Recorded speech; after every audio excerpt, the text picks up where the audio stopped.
Well, welcome everybody to the Senior Concerns Seminar Series. I'm Martha Shapiro and I'm the Director of Programs at Senior Concerns. For those of you who might not be as familiar with our agency, our core programs are our Meals on Wheels program, our adult daycare program, which we are getting ready to reopen on September 1st, our Caregiver Resource Center, and our Senior Advocacy Services, which also include pro bono legal and financial concerns. So please reach out to us if there's any way that we can be of assistance to you.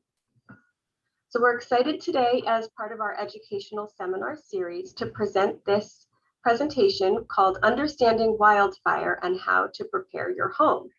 This is such an important topic, and we actually presented it a couple of weeks ago. And I know I personally learned so much that I was able to use to prepare my home and make a little list of things that I need to do. And this time I will be recording it so that we can post it to our website and you can share it with other family and friends who might benefit from this important information.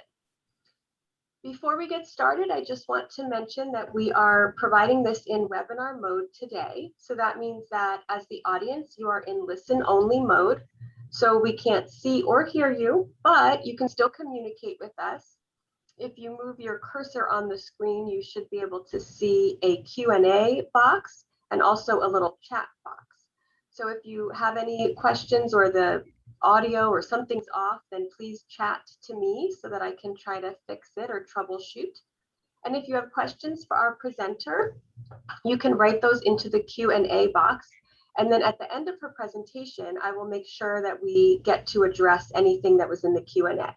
So we will save questions for the end, but please, you don't wait. If your question pops in your mind, you type it in right away because we want to make sure that we get to it at the end of the program. So now I am honored to introduce our speaker today. Kate Furlong is the Programs Manager for the Ventura Regional Fire Safe Council. She was born, raised, and educated in Ventura County, is an environmental scientist, and has an extensive background in invasive species management, open space conservation, habitat restoration, watershed sciences, and fire ecology, which all sound so interesting and like things I don't know very much about. Kate is excited to share her expertise to help make Ventura County a safer, more connected place to live. So thank you so much for joining us today, Kate. I turn it over to you. Yeah, of course, thanks for having me. So as she mentioned, that I'm the programs manager for the Ventura Regional Fire Safe Council. We're a local nonprofit that focuses on fire prevention for all of Ventura County. There are actually 4 different fire safe councils that are in Ventura County, and so we just cover the areas that aren't previously covered by those smaller fire safe councils. So I will share my screen now. It's coming. All right. So a Fire Safe Council, we're grassroots community-based organizations that are throughout the state of California. We actually operate under the California Fire Safe Council. It's kind of like our mother organization. And we all share the objective of trying to make our communities safer and less vulnerable to catastrophic wildfires, which unfortunately Ventura County has experienced quite a few in the recent years. We used to be the Central Ventura County Fire Safe Council. We changed our name recently to be a little more representative of what we actually do, where we actually are. When we started, we were just mostly in the city of Ventura. We've expanded our work all throughout, primarily within the Santa Clara River Valley. So who are we in general? So we're a community-based nonprofit. We're a 501c3, so we work on empowering residents to protect their homes and neighborhoods and communities from wildfire. We do that through education and through actual boots on the ground work. So we work with our communities and we work with our local fire departments to be able to make this possible. Our vision is to ensure that our local communities are fire resilient, safe, and prepared to withstand the threat of wildfire. And how do we do that? So we do that through 6 primary programs that we have. My main focus with the Fire Safe Council is working on the community wildfire protection planning. That's a plan that is throughout all of Ventura County and also working on smaller localized plans. through home hardening and home ignition zone assessments, fuel management projects, community education, drafting branch plans, and conducting community chipper days. So first off, we have our Community Wildfire Protection Plan. So as a CWPP is community-based plan. It acts as a blueprint and where we identify and address the local hazards and risks from wildfire and also the needs of the community. So we do this to assess what the risks are and provide a roadmap for fire prevention for the next upcoming years. This has three main requirements, which is collaboration between different departments and local entities, prioritizing fuel reduction through fuel abatement programs, and then treatment of structural ignitability or home hardening. So what are the parts of these plans? We do a major overview of the area. So we do a whole county-wide one or localized. We focus on the landscape, topography, fire history, key infrastructure, and firefighting resources.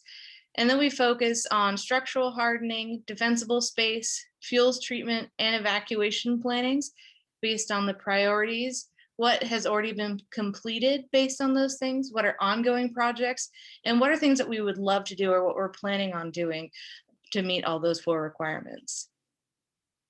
The benefit of us creating a CWPP, we already have one that exists in Ventura County, but it is rather old. It's actually 11 years old, and that misses out on all of our major fires.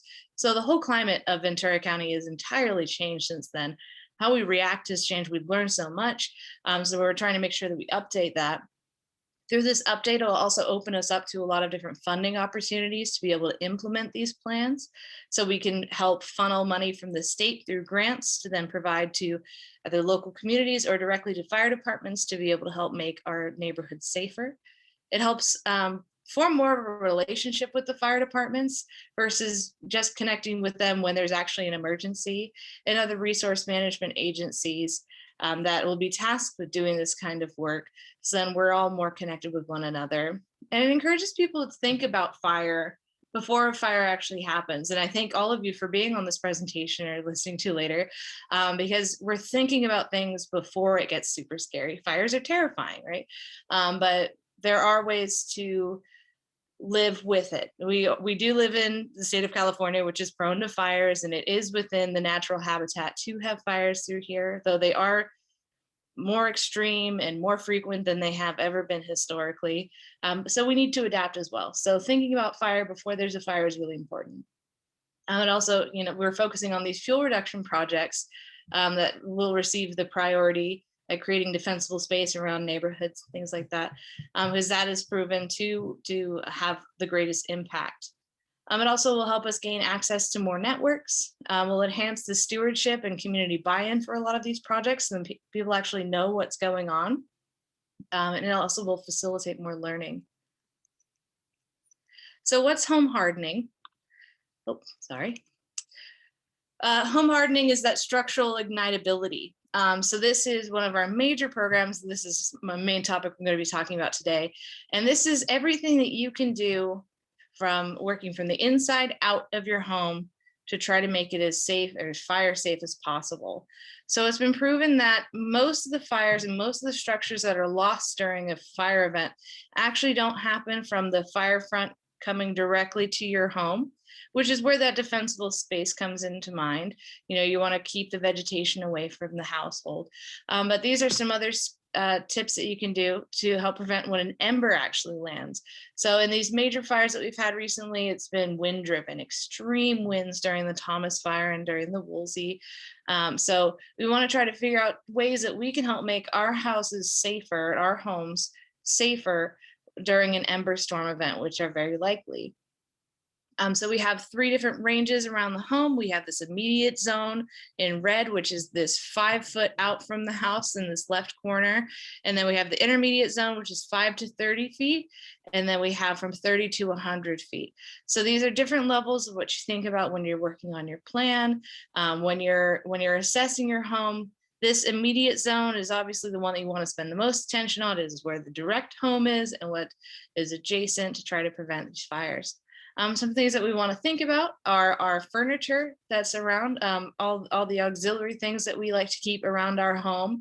Though they are lovely, we like to enjoy them. they can actually increase our risk of embers actually lighting our structures on fire. So you have to think about that.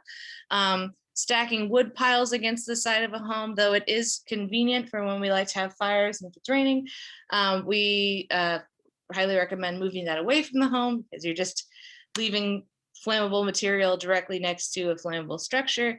Obviously, you want to move that away. Keeping your gutters clean is also a very important skill and tip that you could use. There's different covers that you can add or you can have installed over your gutters. We recommend using a metal grate. So then it's water permeable, so the gutter actually operates as it's supposed to, but it'll help reduce the amount of leaf litter that is deposited into your roof when there's a wind event, which will then also help prevent the embers landing in there and the dry leaf litter catching on fire. And a lot of the times they'll sell a PVC or a plastic version of those grate covers, but we recommend using a metal because in high heat, the plastic can melt. So we want to make sure that we don't have that. And also we want to think about our vegetation that we have along the edge of the house. There's a lot of bushes that look really green on the outside, but what you want to do is you want to peer into them and look, is it lush and green throughout the whole thing? Usually no. So we want to take a look at those. And if it is something that is dry in the middle, we recommend removing those or replacing it either with gravel or with a succulent or something that isn't as flammable. Another thing that we also want to think about are the grates around our home. Most houses that have been built and apartments and every living structure has a ventilation grate at the base of the structure or at the roof under the eaves. And this is usually covered by a 1/4 inch grate. And it's been proven that during some of these ember studies that the state has conducted, that actually that's not sufficient for keeping embers out of your home. So we recommend replacing those with an 1/8 inch grate. And a roll of that is actually really inexpensive. The fix is really quick and easy. And that's one of the cheapest, best things you can do to help prevent embers from entering your home, is replacing the 4 inch grate that you have around the base and the roof of your structure with an 1/8 of an inch. So we want to do some mapping here. Oops, sorry. We want to map our own yards because everyone's home is different. Everyone has different risks that are around. So we want to think about our homes by walking around and doing a little map. So we think, we have rocks here. We have our yard, the grasses. We have a vegetated hill. And so we go to this next picture, and these are the green. So this is the less of a risk. It's mostly rock. It's less flammable materials. And then we're thinking about these flammable fences. If you have a wooden fence that attaches to the structure of your home, if you have a densely vegetated hill that has dry trees on it, we want to think of everything that's around. And then once we map out what we have, then we know what we can tackle. So here's a couple examples of some people that are doing some improvements around their home. We see this tree very dry in the middle. Though there is a lot of potential here, there is a lot of potential for fire, and you see how it's touching the ground. That would directly link the fire up to this crown, which then obviously becomes very dangerous to the neighborhood. So they addressed this problem of this dying tree, and they removed it. Now you can see the home is much clearer. They cleared out this dense tree as well, thinned it out a bit, lifted up the limbs. So then if a fire does come through here, it hopefully will just pass on by, instead of climbing up into these crowns and lighting the rest of the neighborhood. Here's another example of working on thinning your vegetation. Everything looks really nice and lush, but you can see under here that there is a lot of dead, dry materials beneath. And we're also wanting to lift up these limbs. So they recommend, CAL FIRE recommends lifting limbs of your tree to about 6 feet. So if you have a well-established tree, you want to lift the limbs up, which will then reduce the hazard. So if a fire does come by, it'll just pass by the tree. So you can see this is much better. They cleared out all this dead brush that was at the bottom. They thinned up this tree, so that will greatly reduce their risk in their yard. So it's not just about trimming trees, though trees are usually the first thing that people tackle. it's also about weeding. There's a lot of invasive species that come in through this area that like to take up a lot of water, and then they dry out really quickly, and then they become a hazard upon themselves. So we have a wooden fence here, which is also, we would recommend this panel, at least you would replace with something that's metal or something that isn't based on a flammable material, but this wood is treated, which does help reduce the risk a little bit. It is under the awning, so actually you'd want to replace most of this fence ideally, but that's more expensive. So some inexpensive fixes are just cleaning up your yard, adding a little bit of gravel within the first 5 feet, so that if an ember does drop here, it doesn't have anything to catch, so it won't continue to burn. Pulling everything away from the home and cleaning it up.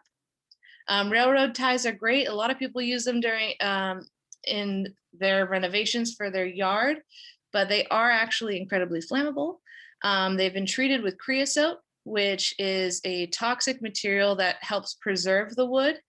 It's the same thing that they use in telephone poles, but the creosote burns for a very, very, very long time, and it releases a toxic fume. So if you are planning on doing a new renovation, I'd recommend moving away from utilizing the railroad ties, or if you do use them, make sure to use them farther away from your home. They're used a lot of the times for raised beds. It's a great reused material. It takes a longer time to break down, so that's why people favor it. But you also have to think of that risk as well. So another risk that we have to think of is where leaf litter lands. So the eaves of your home typically catches a lot of these dry leaves during a wind event, and then they sit there. The wind stops, and then what do? Your leaves are stuck. So we recommend, cleaning those off regularly. Again, cleaning your gutter, making sure that it doesn't have all this dry material within it. So if an ember does land, it hopefully doesn't have anything to catch. Most roofs are made, so these tiles that are here, these roof tiles are made out of asphaltum, which is a less flammable material, or considered a fire safe material. It will still burn in extreme events, but it is less likely than a wooden shingle that most roofs used to be made out of. And now they do not build with wooden shingles generally. So most people don't have to worry about that so much. Another thing you have to consider, if your roof has Spanish tiles are really attractive for birds to nest in. So where there's a little gap at the edge of the tile, you want to make sure to get a bird block, which is just a little grate that you can install at the end, which, though it does reduce the ability for your little bird friends to be able to share your house, it will also help prevent dry materials. They like to nest with sticks, twigs, things that are flammable, and you don't want them to add more flammable material onto your structure. So a really helpful tip to think of if you're trying to think and consider your fire risk is to look at your house and walk around your property or your apartment, your home, wherever you are, during a windy day, and to take note of where the leaves are gathering, because the wind will act similarly with embers during a firestorm. So wherever your leaves are gathering, that's where a higher risk is. So if your leaves are gathering in the center of your eaves here, then you know that during a big fire event that this has a higher risk. So obviously, if it's things are looking dire and you need to evacuate, within the next few hours, but it's not directly right now, it is recommended that you're not going to get on your roof with a leaf blower, but you could use your hose if utilities are still working and dampen some of the material if it is up there. That because wet leaves won't burn, or it takes longer for them to burn. So if an ember does land there, your risk is reduced greatly. But we also recommend, if you think that you should leave, you should leave. The fire department, would rather be trying to worry about saving a structure than, having to worry about saving a life. So Other tips that we have here, this is where you can see on this top left corner, you can see where one of these grates are. They're usually along the base of the house as well. This is for ventilation through the home. So you can think about that when wind comes in, it can tuck up against the home and right up in there. So that's the risk. Dual pane windows, we highly recommend, at least on the first story of the home. It does pay back in the long run, especially when it comes to heating and cooling bills, but that is kind of an expensive undertaking. So you want to plan. The thing about these plans is that there's a lot of little things that you could do, but it's just about being proactive. Take little chips, take it away, start saving. You realize, okay, well, I can't afford to replace my windows right now, but I can afford to fix my vents. So I'll do that first. Or I can't afford to clear some of the vegetation around my back fence. I can clear this tree. Do the things that are capable, are easier for you first, and then you can work towards these larger undertakings. Another piece that you have are that can catch embers is just chipping paint, loose paint. Any chips in the wood here during a wind event, it'll just tuck right in, and that's potential hazard. So we want to make sure to address that. That doesn't mean you have to repaint your whole home. Maybe just do a couple patches here and there. If you can't afford to do the whole thing, it can be quite pricey, but we would recommend definitely to address some of these hazards here, especially around the base. Especially if there's vegetation that's close by that could easily ladder from one side to another. And here's our grates again. Landscaping is a very important aspect. Grasses aren't very popular now in California because we've been suffering through this drought for so long. But if you do happen to have a lawn, we recommend keeping it as lush as possible, which is really difficult with these water restraints.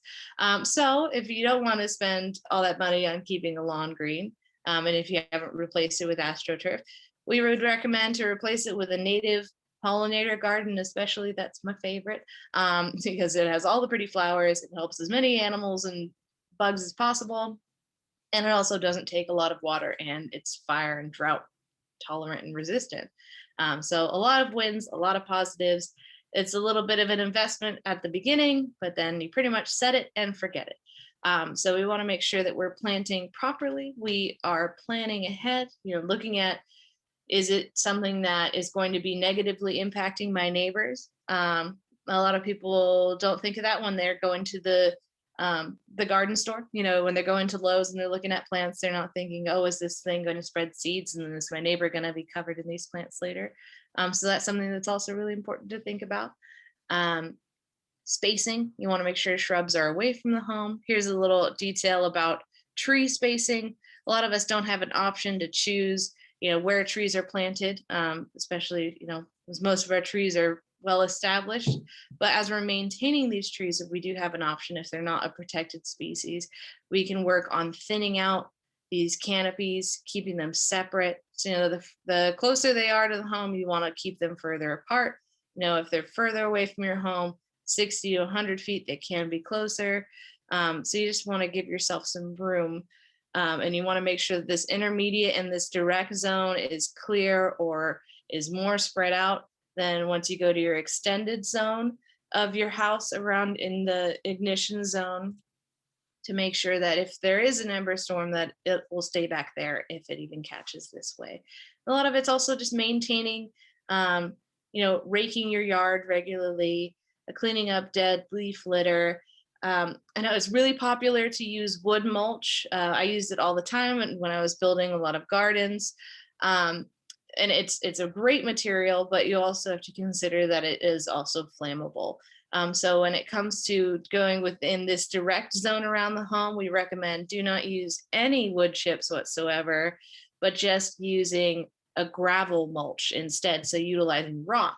So you still get the benefit of some of the benefits of having a wood mulch, like you get the water that can percolate down, and you reduce some of the erosion potential that's around your house, around the base, reducing some of the mud buildup. But you're also not getting that risk of if an ember drops on it, it won't catch on fire. So it's another thing where, if you do have this mulch, if you have a lot of plants, keep it well hydrated, and cycle it through. It's really great for the nutrient cycle to have wood mulch, but that is also another risk. So you want to make sure that whatever you're doing, you're also weighing the risks and including that in your plan. Another really important thing is to get to know your neighbors. Neighborhoods are, your direct community. They are your direct lifeline. When power goes out, phones stop working, what do? You open your door and you look what your neighbors are doing. You check in on them. So you can share with them what you're learning here today, these tips and tricks that we have. And you can make your yard and your home as safe as possible. But if your neighborhood isn't following similar trends, then your risk is still rather high. So it is important, to start sharing these methods, sharing these materials, letting people know that, these are some risks that we have. We are in fire season now. We've been in this extreme drought. We've had the lowest precipitation that we've had in years this past year. Our risk is high, so we want to make sure that we're doing everything that we can to be as safe as possible. So we also we work from the outside in. So the home ignition zone and the home hardening is really focusing on working the inside out. But the role of fire departments and other land managers is trying to work on the outside in approach. So you can do everything that you can, and then other land managers are doing these kind of programs to try to reduce fire risks. So we have several fuel management. So fuel, vegetation, those words are interchangeable. So dry vegetation is fuel for larger fires. So we work on creating defensible space around homes. So a defensible space is typically between a household structure and within the wildland urban interface. So where your house meets the wildland, that's where we want to focus on creating these defensible spaces. We work right now primarily partnering with the Oxnard College Fire Academy. So they get a lot of practice doing fuel clearance, working with chainsaws, working with other fire professionals, getting their boots on the ground and working on these projects, learning how to do this kind of work sustainably. It's really important not to just clear cut vegetation, because you actually end up increasing risks. You end up increasing temperatures of the ground, which then increases fire risks. You increase the risk of erosion afterwards if you clear everything out. And you also reduce wildlife habitat, which is already incredibly stressed as we're expanding. So we want to make sure that we're taking a full plan before we do this work. So we're working with Oxnard Fire Academy, with the California Conservation Corps, with CAL FIRE crews, and we also partner with local fire departments that help facilitate these plans. So fire departments, though we always think of, they're just here to respond to an emergency. They actually do, which is definitely a huge part of what they do, but they do a lot of preventative work as well. And they have certain quotas that they need to meet for these projects. So they're actively thinking of different community projects that they can work on. Most of them do live within the community that they work in. So they're really invested and they want to make sure to keep everyone safe. So we utilize fire behavior studies and ecological studies for these management programs, to protect the wildlife habitat and to protect people's homes. Another program that we offer, so when you are starting to work on your home hardening and you realize that, I do really need to replace this Italian cypress or this juniper because it's really dry on the inside and it's something that could, potentially be really hazardous to my home and the homes around me. We offer free chipper days. So we've already conducted most of the ones we have planned for this year, but if we get a big enough community input, then we will conduct more events.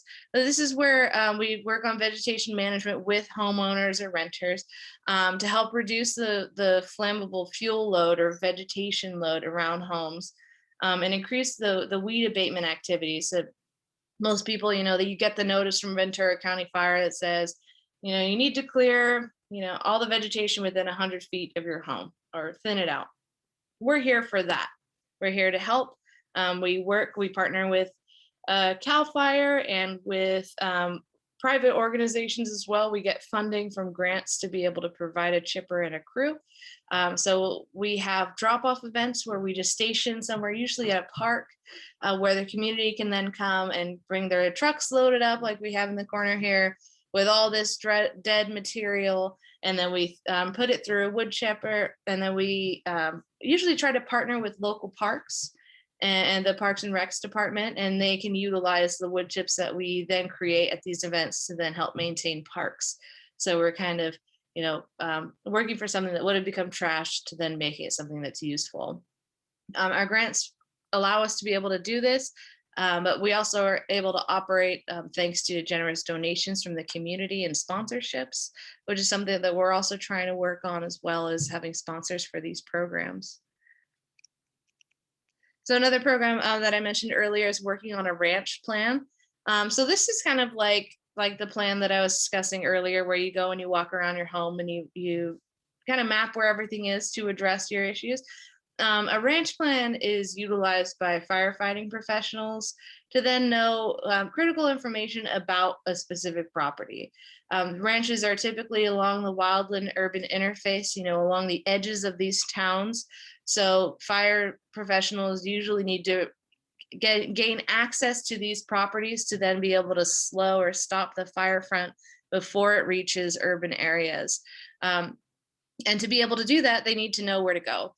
These plans are really helpful to know, what roads go through these ranches, where is there water, is there a well or water utilities that they can connect to utilize, is there something that's hazardous, are there gas tanks or propane tanks anywhere that they need to make sure to protect and to avoid when the fire front's coming through. And if there's anything that's historically or culturally important in these hillsides, especially throughout Ventura County, there's a lot of Chumash relics that are here. And a lot of the people who are coming to respond to these fires, these fire professionals, are actually not from the area. When we have these large fires, these large complex fires, sometimes half of our guys are already gone responding to a fire before a fire starts here. And then we need to call on fire professionals from all over the country. We get guys from Utah, Oklahoma, Alabama, all over, and they don't know what to look for. They don't know what our area looks like. You can warn someone like, oh, there's a lot of sandstone here, so be careful not to drive a big truck over this area. Things like that. So then, and then these plans are then left at the entrance in a fire safe box that they can then utilize a single-use key for to open. So then when a fire professional needs to come through, they have this available and they know what they're dealing with. They're not going in blind. We're also working on these to then have a QR code or a little scannable code as well. So then everyone who's on the engine can see it and have it. It's digital. So then during a next big fire event, they know what to do. We also do a lot of different education opportunities through community presentations like this to try to educate people on how to better prepare their homes and their families to withstand wildfire, to inform them on insurance coverage challenges. We've had a lot of those issues, especially after the Thomas fire, where everyone's applying for these insurance claims and it's taking years and years to get back. So there's some ways that we can help navigate those issues and then provide tools in the event of an evacuation order. So we do that for community presentations. We usually have a booth at the Ventura County Fair. That's very popular.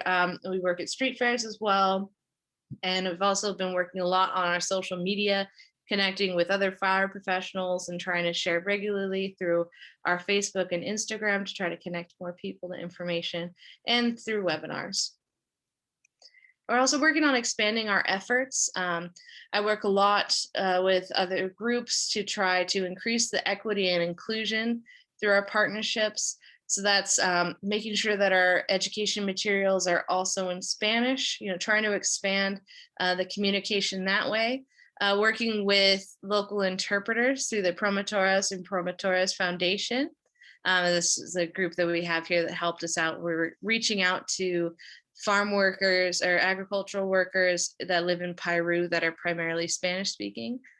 Historically, Spanish speaking individuals and people who don't speak English have been left out of the planning process for fire evacuations, and they didn't have the resources during these major fires. Our VC emergency was only in English, which, as you can imagine, is incredibly problematic for this county. So we're working on trying to help Ventura County Fire and other fire organizations adapt their materials and connect with organizations that can help us with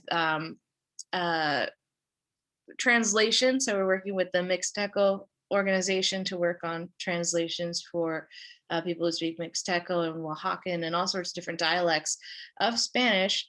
So then they have all these tools that we can provide. So another incredible resource that you should definitely utilize would be VC Alert. If you aren't already subscribed to it, highly recommend.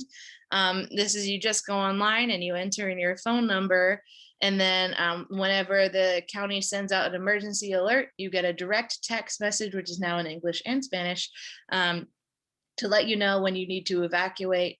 When there is a heat advisory, red flag warning, anything like that, you'll get these notices.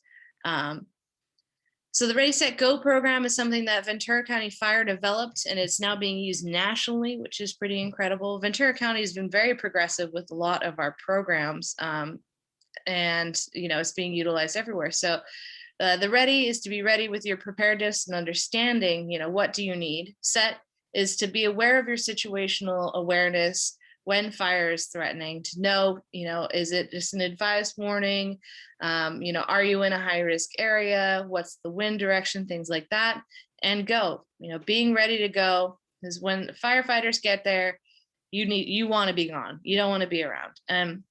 It's a lot about the home hardening as well, is that we're so limited with our resources, with our fire departments. We want to try to make sure that when they are utilizing their resources, that they're used to the best ability. So there are ways that we can help them, and doing home hardening is definitely one of those. So here's a little bit more on our Ready, Set, Go. We want to talk to our local fire departments, and this is where our creating of the CWPP also comes in hand, to know when to prepare your home for a wildland fire threat. By creating the defensible space, that's why the Ventura County Fire sends out those notices, to keep people aware of our risk, and to also let them know, these are our standards. And this is just about clearing around your home. This is the Ready, is you doing your home hardening and your tree trimming and everything you can do. The Set is creating your Go kit. So your Go bag, making sure that you have your prescription medications, or at least a list of your medications with you if you not have everything on you, a copy of all your personal information, driver's license, birth certificate. If you're getting ready to go, you need that to go, and all your other important documents. You want to create an action plan with your family. Let everyone that you know be aware of where your meeting place is, what you would want to happen during an event, what your wishes are, where they should go, what they should do. Make sure your children know. Plan ahead. This is the most important part, because having to grab something last minute, you might forget something, and then trying to gain that back is a lot harder than being prepared. And then Go is to remain alert, and you can do this through having VC Alert on your phone, having the subscription there. Get your Go kit, grab it with you, or have one ready in your car at all times.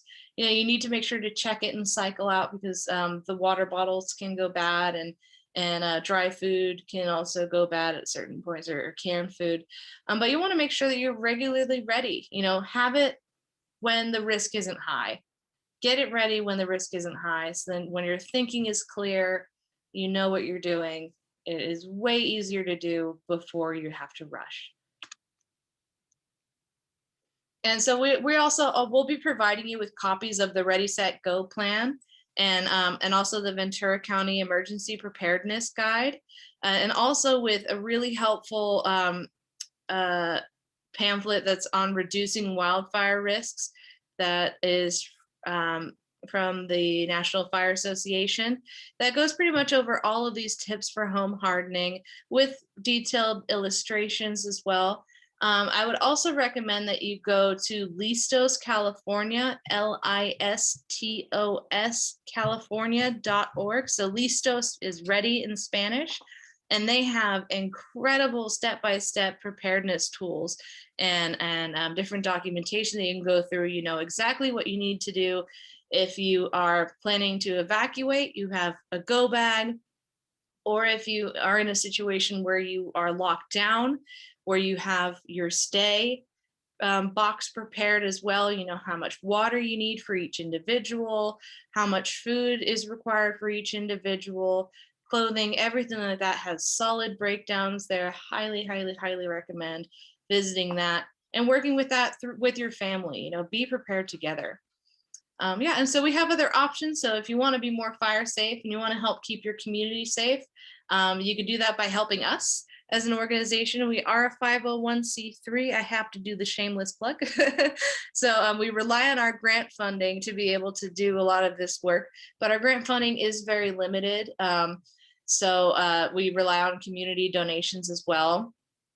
And we're here for our community, so everything is really treasured and greatly appreciated.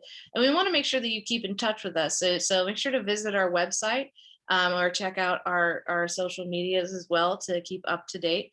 So we offer home hardening ignition zone assessments. So we have a grant that's currently through COSCA, or the Conejo Open Space Conservation Agency. So they gave us some money to be able to provide some chipper events through Thousand Oaks, which we've already conducted in some of our webinars, and also now focusing mainly on this home hardening assessments. So if you live within Thousand Oaks, you can go to our website, VenturaFiresafe.org. There's a link at the very front page for you to sign up for one of these assessments. We're working with local fire professionals to help us out who are trained in this. And then we'll provide you with an assessment so you know exactly what your risks are, and some improvements that you can make to be able to reduce those risks. If you are within our grant area, currently it is free, but if you happen to be outside of the grant area, we ask for a donation of between $75 to $150 to be able to help support the program and help us compensate our assessors, because they are coming through and helping us be able to conduct this. So that does cost money, and we want to be able to sustain this program. So if you are interested, highly recommend applying for that, registering, and we'll get back to you as soon as possible. And you can also call our office number as well, which is also linked on our website.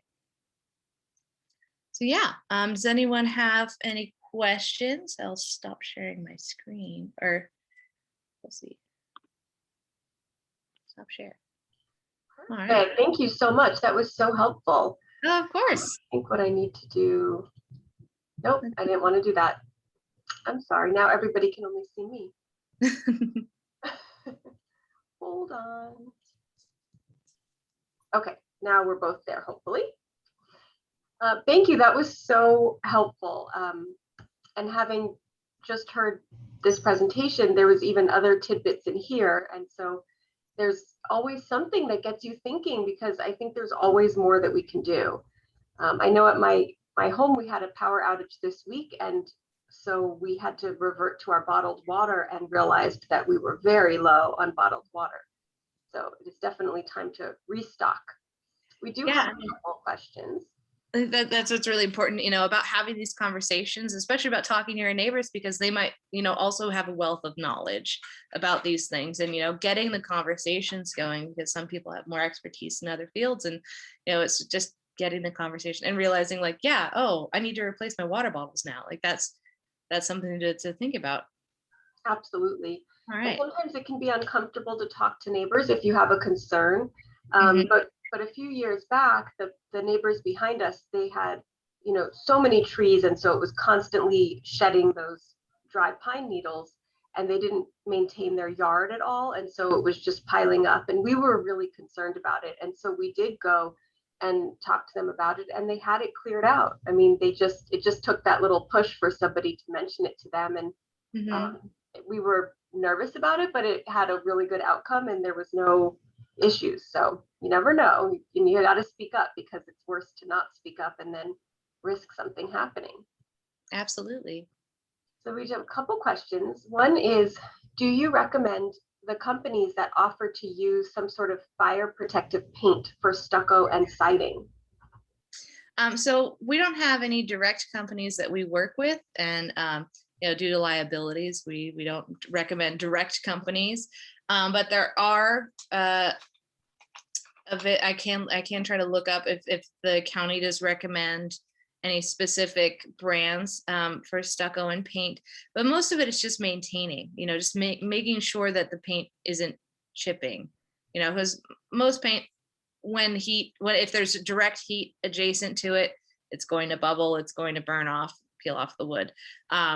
So any paint really is fine. It's just making sure that it's not chipped. And stucco as well, because stucco is fire resistant because it's cement based. So anything, just making sure that that it's not chipping, that there's nothing exposed underneath. That's what's mainly really important. Perfect. And then, do you recommend covering the wood eaves? Yes. Or making sure to clean them out. Making sure that they're not gathering spider webs and wood, leaves, anything like that. Anywhere that anything would stick, right? The wood leaves you could leave exposed and they're fine. But if it does gather debris, that's when it becomes problematic. So we don't need to be doing a bunch of extra work if it's not really necessary. We're just trying to think of ways that is going to stop the embers from landing and staying in place. So if it's not something that where an ember would land, there's a lot of these interesting, roofs that have, 5 different peaks to it. And then there's flat points, and there's a lot of different spots where leaves can gather. Wherever that is, that's what you really need to be focusing on, is wherever debris gathers. Mm-hmm. Yeah, I think that's really helpful to think about when there's a wind storm, where things gather, and pay attention to that. Yeah. And then the last question that I have here says, someone was told that the latest thing is to have yard sprinklers up on the roof in case of a fire. Are you aware of this approach, and can you recommend anyone who would install them? I know that they do that. I mean, my parents had an older home, and they had the sprinklers on them for years. And those are really helpful if there's power. So if you don't have power, because you have to move the water up to get to the roof, they're helpful ahead of time, before your power gets cut. Because once the fire's around, you should be gone anyway. And a lot of the times, that was a problem that we had. So if you have a generator that can then power the pump, then that's a different story. There are a lot of local companies that do install these roof sprinklers. They usually focus more on industrial buildings for that kind of thing. But I do know that there are residential companies that have it. I don't know any specific to name, I'm sorry. But that is something that you want to consider. So maybe instead of doing the roof sprinklers, you just use your hose and hose down the top, but that would also be faster too. So do it in prevention, water your roof. A lot of times that's not available though. Power's been cut, water's cut. Main thing is just to work on the prevention. But I would recommend them. I mean, anything that helps reduce the risk is a good idea. It's just a little bit more of an investment. So you just need to think about what could possibly get in the way of that working as well. Mm-hmm. Absolutely. Well, thank you. Yeah. If anyone has any other questions, feel free to type them in. But otherwise, I want to really thank you, Kate, for joining us today. This is such important information. I will go ahead and email tomorrow to everybody that registered, both the recording of the presentation and also those different handouts that you mentioned. And that's really great to look over and then review also with family and neighbors, because we want to spread the word as much as possible. So I thank you for joining us. We do have a couple other seminars coming up. if people are interested, you can go to seniorconcerns.org/seminars and register for them online. The next one will be August 17th, and that is on the Medicare basics. And then after that, on September 14th, we will have an update on Alzheimer's disease research presented by UCLA. So if anyone's interested, please go ahead and sign up and register. And one final comment says, thank you so much. Great information. And I agree with that comment. So thank you so much, Kate, for joining us, and all of you for logging in today. And I hope everybody has a wonderful Tuesday evening. Thank you. Thank you so much, everyone. And please reach out if you have any questions, and make sure to sign up for those home hardening assessments if you're interested as well. Definitely. All right. Thank you. Bye, everyone.